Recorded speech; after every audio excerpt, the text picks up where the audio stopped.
बड़ी खबर है सियासत को लेकर। जम्मू कश्मीर की सियासत शायद बड़ी ही हलचल होने वाली है। जम्मू कश्मीर की सियासत में बड़ा ही बदलाव होने वाला है। जिस तरीके से इंतखाबात का इंतजार बड़े पैमाने पे कर रही है जम्मू कश्मीर की आवाम, उसी तरीके से अब कई सारे बदलाव भी नजर आ रहे हैं। और वो बात सब किसी ने सच ही कही थी कि आखिर वक्त जब तक नहीं आता तब तक पूरे पते नहीं खुलते। मैं आपको बता दूं कि जराये की तरफ से जिस तरीके से तकाजा लगाया जा रहा है और सोर्सेज की माने तो जम्मू कश्मीर अपनी पार्टी और डीपीएपी जो है बाकायदा तौर पर आने वाले इलेक्शंस में अलायंस कर सकती हैं। इसी सब के हवाले से हमारे साथ इस वक्त बाकायदा तौर पर बातचीत करने के लिए एक्सक्लूसिव जुड़े हैं सलमान निजामी, जो कि डीपीएपी के जो है चीफ स्पोक्स पर्सन है। सलमान जी, बहुत वक्त देने के लिए बहुत शुक्रिया। Thank you. सलमान साहब, जिस तरीके से जराये की माने तो इस वक्त ये खबरें बड़े पैमाने पे गश्त कर रही हैं और डीपीएपी और अगर अपनी पार्टी एक होती है तो एक बहुत बड़ा चुनाव होगा और बहुत बड़ा बदलाव होगा, क्या कहेंगे आप? देखिए, अभी तो इनिशियल स्टेज पे बातचीत चल रही है, ना सिर्फ एक पार्टी के साथ बल्कि और भी पार्टियां हैं, क्योंकि जम्मू कश्मीर में जिस तरीके से आपने देखा जो अलायंस बना था पहले, उसके बाद जो है उसका टूटना और जिस बुनियाद पे वो अलायंस बना था उसी वादे से वो मुकर गए। और किसका दबाव था, क्या मजबूरियां थी कि वो अपने मफाद के लिए ही अलायंस बना था। लेकिन अब गुलाम नबी आजाद साहब जो हैं, आपको मालूम है उनकी पहचान, उनका मुकाम और उनकी एक्सेप्टेंस न सिर्फ पीर पंचाल या चिनाब वैली बल्कि जम्मू और कश्मीर में भी है, चाहे हिंदू हो चाहे मुसलमान हो। इसलिए लाइक माइंडेड पार्टी जो है आजाद साहब के इस मिशन के साथ जो जुड़ना चाहती है उनको वेलकम है, क्योंकि जिस तरीके से जम्मू कश्मीर के लोग इस मुसीबत में है, तो आपने देखे हमारे जलसे जिस तरीके से हजारों की तादाद में आजाद साहब के जलसों में लोग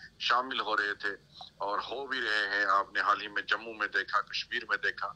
तो इसी तरीके से हम भी चाहते हैं कि सब लोग जो चाहते हैं कि जम्मू कश्मीर में चेंज आए, तब्दीली आए, बदलाव आए, तरक्याती काम हो जैसे आजाद साहब ने पहले किए हैं, तो उसके लिए अगर कोई हमारे मिशन के साथ जुड़ना चाहता है उसका हम वेलकम करते हैं। लेकिन वो अपने फायदे के लिए नहीं बल्कि अवाम के फायदे के लिए अगर वो उस सोच को लेके चलते हैं, उसलिए हम उनको वेलकम करते हैं। अच्छा, आपसे सलमान जी ये भी जानना चाहेंगे, क्या जम्मू कश्मीर अपनी पार्टी आजाद साहब के साथ जुड़ रही है, क्या आजाद की साहब की पार्टी अपनी पार्टी के साथ जुड़ रही है? देखिए, आजाद साहब तो एक नेशनल लेवल के स्टेचर के लीडर हैं और जिस तरीके से उनकी पार्टी की एक्सेप्टेंस न सिर्फ कश्मीर में बल्कि जम्मू में भी है, दोनों खित्तों में। अगर मुझे लगता है बीजेपी के बाद कोई तंजीम जम्मू में भी मजबूत है, वो सिर्फ गुलाम नबी आजाद साहब की पार्टी है।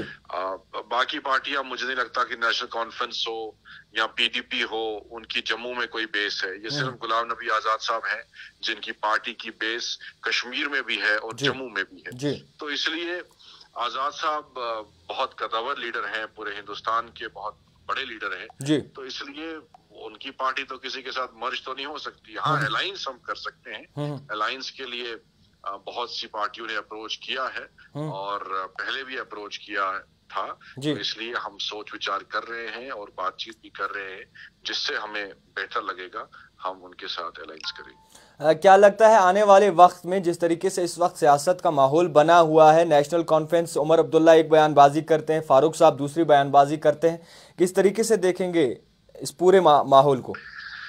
देखिए, वही मैंने पहले भी कहा कि जिस तरीके से आप एक तरफ से बीजेपी को भी खुश कर रहे हैं, दूसरी तरफ से कांग्रेस को भी खुश कर रहे हैं और लोगों को बेवकूफ बना रहे हैं, ऐसे तो पॉलिटिक्स नहीं चलती। या तो सीधा कहिए कि आप बीजेपी के साथ जाएंगे तो उसमें भी लोगों को साफ हो जाएगा, या तो कहिए कांग्रेस के साथ जाएंगे उसमें साफ हो जाएगा।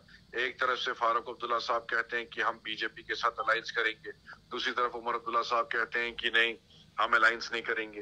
फिर फारूक अब्दुल्ला साहब कांग्रेस के साथ जाते हैं इंडिया अलायंस के मीटिंग में और उमर अब्दुल्ला साहब कहते हैं मैं भारत जोड़ो में नहीं जाता हूँ। तो इतना कंफ्यूजन में डालना अवाम को, ये गलत बात है। इसलिए हमने सोचा कि अगर इन्होंने ठान लिया है कि वो बीजेपी के साथ भी जाना चाहते हैं, कांग्रेस के साथ भी जाना चाहते हैं, तो हमें किसी की जरूरत क्यों है? क्यों ना जम्मू कश्मीर की पार्टियां सब एक हो जाएं और अपने दम पे हुकूमत बनाएं, ना हमें उनकी जरूरत पड़े ना इनकी जरूरत पड़े। तो ये हमें अपनी पार्टियां हैं, जम्मू कश्मीर की सब रीजनल पार्टियां हैं, एक होकर जम्मू कश्मीर की आवाम की बेहतरी के लिए काम करें। हमें क्यों किसी का सहारा लेना। नेशनल कॉन्फ्रेंस की तरह वो एनसी को भी खुश कर रही है, सॉरी बीजेपी को भी खुश कर रही है, कांग्रेस को भी खुश कर रही है। तो इसलिए लोकल जो जम्मू कश्मीर की जितनी भी रीजनल पार्टीज हैं उनको इकट्ठा होने की जरूरत है और जम्मू कश्मीर के लोगों के लिए काम करने की जरूरत है। अगर हम काम का, हमारा नारा है कि काम बोलता है, आजाद साहब ने काम किया है इसलिए लोग उनको चाहते हैं, हम वही मिशन लेके आगे चलेंगे। क्या अभी तक ये बात आया नहीं हुई कि आने वाले इलेक्शंस में जम्मू कश्मीर अपनी पार्टी और डीपीएपी साथ होंगे? देखिए बातचीत चल रही है, मैंने आपको पहले भी कहा, मैंने इनकार नहीं किया कि इनिशियल स्टेज पे बातचीत चल रही है।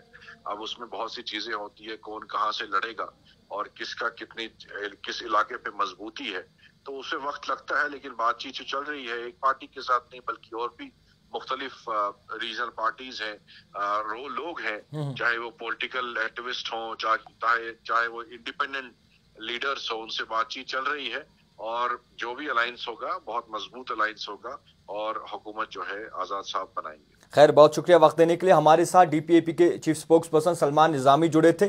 इसी बीच आपको एक और खबर देता चलूं, इफ्तियार का वक्त हो गया मगर ये खबर आपके लिए बेहद ही ज़्यादा ज़रूरी है।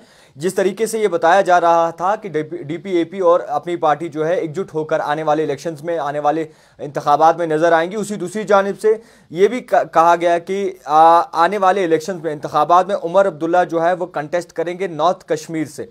सोर्सेज की माने तो ये साफ तौर पर आयां किया गया है और इसी के साथ साथ ये भी बताया जा रहा है कि इंजीनियर रशीद जो फिलहाल वक्ती तौर जेल में है, उनकी जानिब से जो है लोकसभा के पोल्स में बारामूला से लड़ा जाएगा। यानी कि जिस तरीके से बड़ी बड़ी खबरें इस वक्त निकल के सामने आ रही हैं, तमाम जितने भी मुख्तलिफ एरियाज हैं, मुख्तलिफ डिस्ट्रिक्ट्स हैं, मुख्तलिफ लोग हैं, मुख्तलिफ सियासतदान हैं, उन सब की नज़र इस वक्त बयानबाजी पर हो सकती है, क्योंकि इस वक्त जिस तरीके से निज़ाम चल रहा है, कई सारे लोग इस वक्त परेशान होंगे कि किस तरीके से आखिर वक्त में खबर निकल के सामने आएगी। तो फिलहाल बड़ी खबर, जम्मू कश्मीर अपनी पार्टी और आज़ाद साहब की पार्टी जो है आने वाले इंतखाबात में एक साथ दिख सकती है, एक साथ जुड़ सकती हैं। ये अगर एक साथ जुड़ गई तो कहीं ना कहीं सारी उंगलियां जो है बाकायदा तौर पर खड़ी हो जाएंगी और सवाल भी बहुत ही ज्यादा खड़े हो जाएंगे। देखते रहिए द टाइपराइटर जावेद खान के साथ।